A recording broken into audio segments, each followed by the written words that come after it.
All right. Well, hello, everybody. Again, welcome to our Asian American Pacific Islander Heritage Month Spotlight. And today I have my good friend and my sister, Miss Uyen Hawes. Welcome, Uyen. Hi, everyone, and thank you so much, Priscilla, for having me. You are so busy these days, so I am so excited we found time out of your very busy schedule to talk with us today. So before we get started, I'm going to share some of your bio with everybody.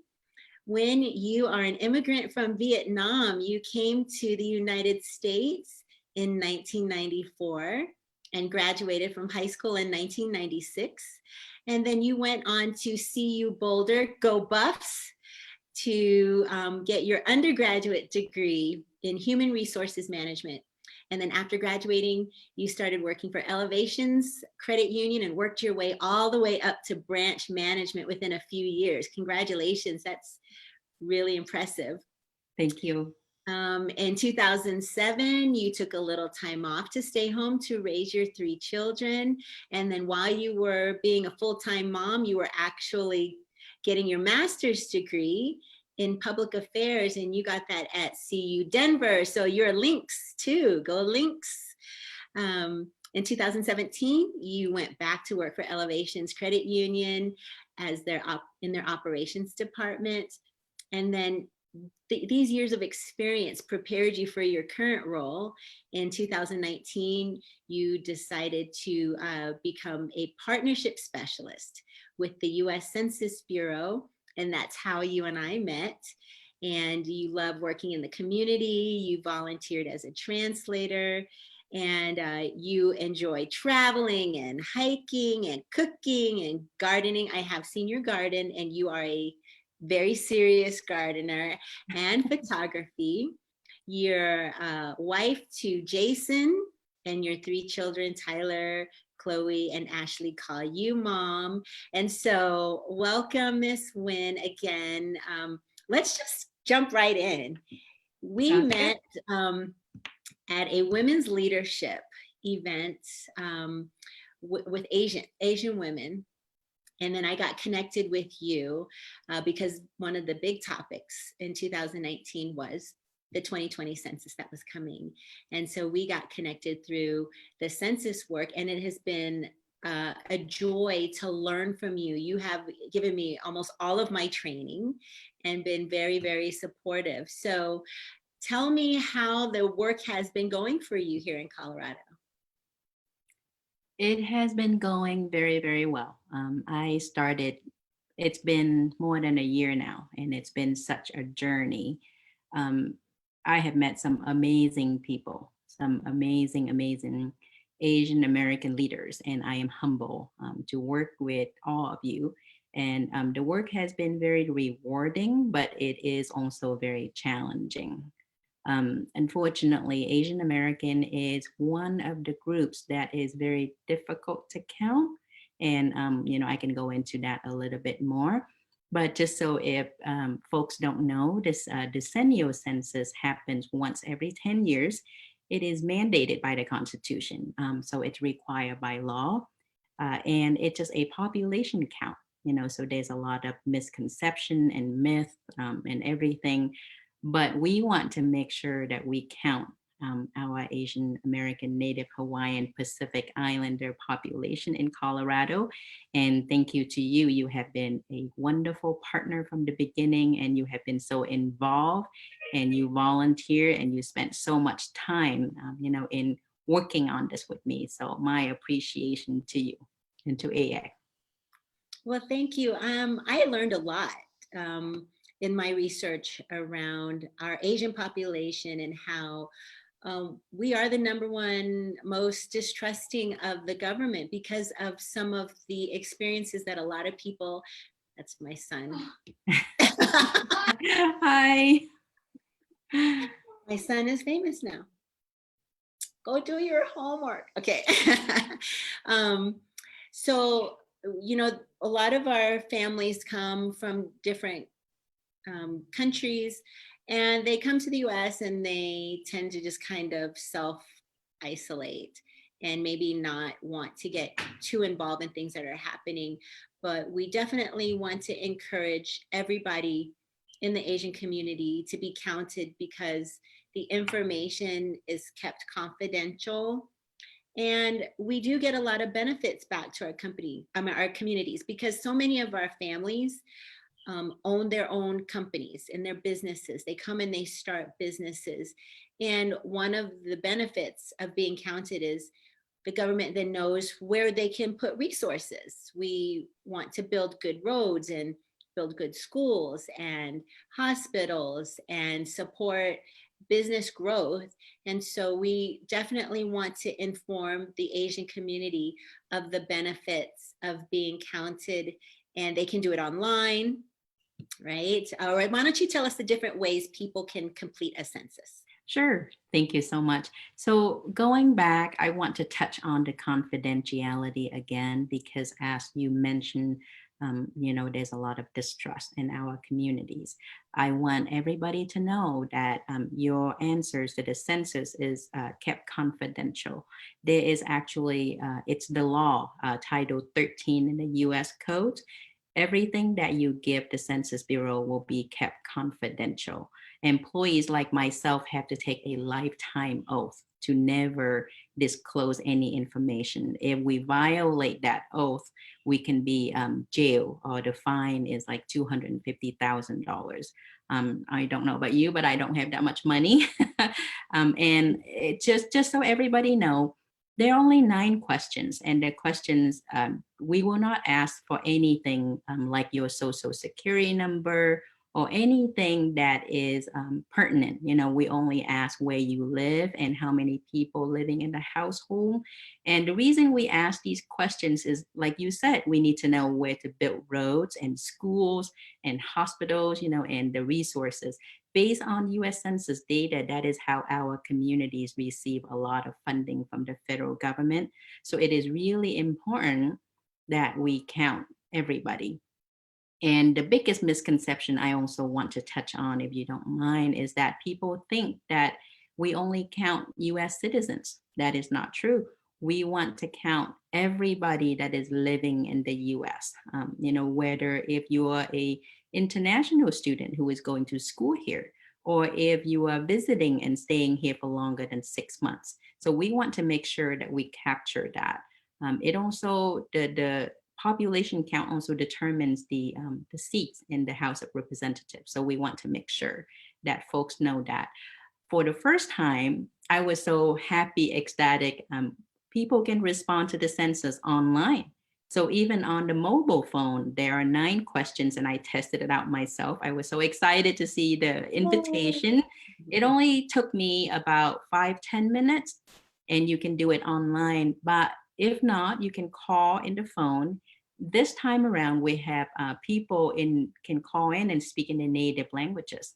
So my parents who are Vietnamese, they can actually call a number and they can speak to somebody who speaks Vietnamese, and they will take the questions for them over the phone. These 2 options are what we're really hoping folks will utilize. The reason for that is because the mail, we have to send you the mail, and then you have to fill it out, and then you have to send it back. So it takes a lot longer. And I don't know about you, I haven't had a stamp in my junk drawer in a decade. Online, all over the phone, it's just really quick, it's really simple, it's easy. The last option is that if you don't do it by phone or online or by mail, then the US Census Bureau have to send an employee to your home.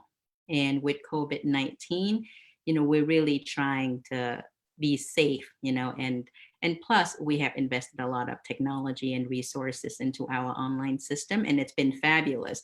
So I encourage everybody, and I ask everybody to go online and fill out the census, or you can do it over the phone. That's just beautiful. I love that the census, the government has created a way for people from all over the globe who speak different languages to complete their census in a very simple way.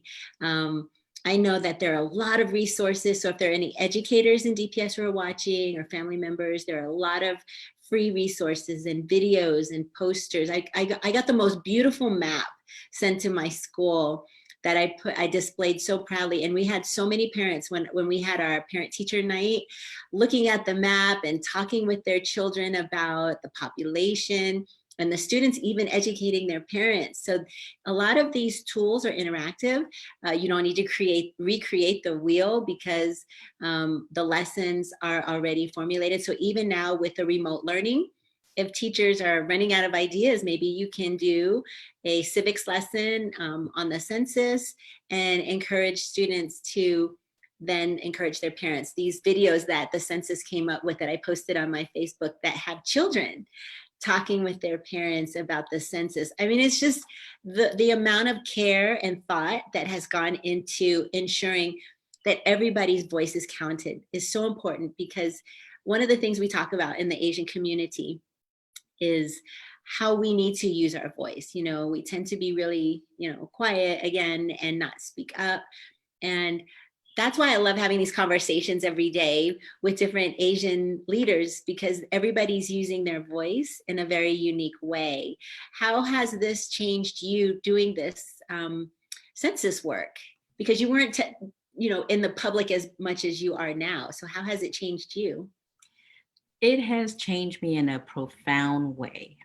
I was working in the corporate world, and I was making decent money and everything was going well. But a part of me was just not happy. I felt like something is missing. And so when I happened to come across this opportunity, I read the description and then I said, you know what, this is my job. This is what I want to do. And so I had applied for the position and I got the position. I felt very blessed and lucky. I had a great manager. She's been very supportive of the work that we're doing for the Asian American population. As you know, we're about 5-6%, and so we're not a huge population, but she finds it so important for us to reach out to the Asian communities. And then in the course of my job, I have met so many amazing leaders, and I have to give them a shout out. You are leading our DPS Complete Count Committee. And then I have met Stella Yu with the Asian Roundtable, Peter Lee, you also know him. I have met Harry with Asian Pacific Development Center, Peggy with Asian American Chamber. They are just amazing people and they're doing such good work for the community. And so I have learned so much from them and I felt very lucky. And I don't think I would ever change back. I think I am done with the corporate world. I think this is where I want to be and I'm super happy. So it has been a wonderful journey, something that I would not change for anything. So you mentioned when someone would possibly come to your door. Now, we don't know what's going to happen with the quarantine. They are actually very good paying jobs if the government does open up. Can you talk a little bit about those roles as a what do they call it, partners? So they are, things have changed a little bit, but you have heard terms like enumerators or census takers, or we also have customer response representatives. And so before COVID-19, we were planning on having these mobile questionnaire centers where we could, say I can go in the front of H Mart or Pacific Ocean Market, and we can help anybody fill out the census on the spot. And so those folks would be the one helping alongside with me. But we were having such a hard time hiring because of the low unemployment rate. But then, with COVID-19, everything has changed. And so thank you for bringing that up. I do want to let everybody know, including high school seniors that are graduating, if you're interested in a part-time job, it's toward the end of the summer, the pay is really good. It starts from $20 and it goes up. And we pay for mileage. The Census Bureau will pay for mileage and, they will provide paid training and all of that. And you get to work in your communities. You get to work, where you live.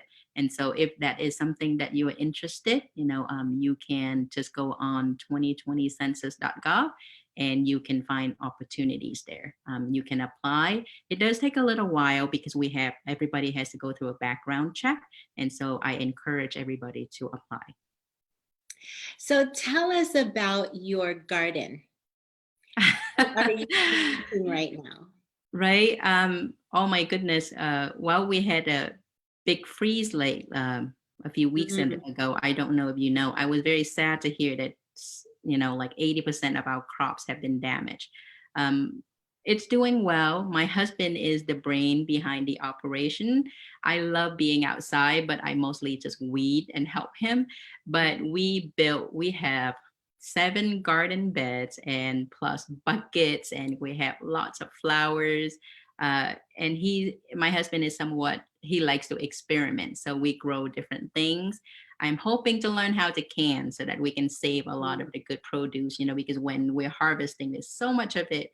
But it's something I really enjoy. Things have been tough for everybody. We can't go anywhere, can't do anything. And so in the weekend that's where you will likely find me just weeding in the garden and just being outside. And I have to send you some produce once, Oh, we harvest. okay. I'm excited for that. So you as a mom working full time, like so many moms, and you have your 3 little ones at home with their remote learning, like how has that new adjustment been for everybody? It has been good. I think we're lucky that 2 of our children are teenagers already, and so they're self-sufficient, and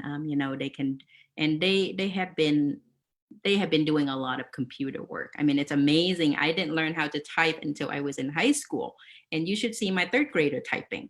And so it has not been tough. At times, it does get very busy because we have 2 working parents and then 3 children. But I find comfort, in seeing them every day, and I don't have to run to 2 different schools 3 times a day. And then I do miss the traveling part. I miss seeing partners. I miss seeing people. But we're making the best of the situation, and I'm grateful that we at least are doing well and we're not sick. Yes, healthy. That's most important thing. So I always like to close out my spotlights with something happy. So what is something that's bringing you joy these days and putting a smile on your face? I think it's a combination of everything. I think I have become a little bit of a better cook. I Okay. learn more about gardening. I read more. We go walking a lot more, and it's a beautiful time. Springtime is the best. And I just take comfort in my family and the wonderful friends that I have made, and my colleagues, and the work that we're doing. It goes on. And so I am very glad. And part of that, I want to squeeze in one thing, is that our operation has been extended because of COVID-19. Mhm. So I will get to work with you a little bit longer and make sure that everybody is counted in the state of Colorado. Our Yeah. Asian American, Pacific Islander, Native Hawaiian, we will have 100% response rate or self-respond, right? That would be wonderful. And I am looking forward to when we can all get together and celebrate together. And like you are so amazing, this heart that you have for everybody else, this humanitarian work to, encourage people to care and be a part of the bigger community, and to educate people about how important they are. And we want their voice to be counted, and we want everybody who lives here in Colorado and in the United States to know their value. And so thank you for dedicating your time and your career to the census and to caring for others. So Thank you so much. And you are doing great work. And thank you so much for having me. I appreciate you and the work that you're doing for everyone. thank you. Okay, enjoy the rest of your day and be well, my friend.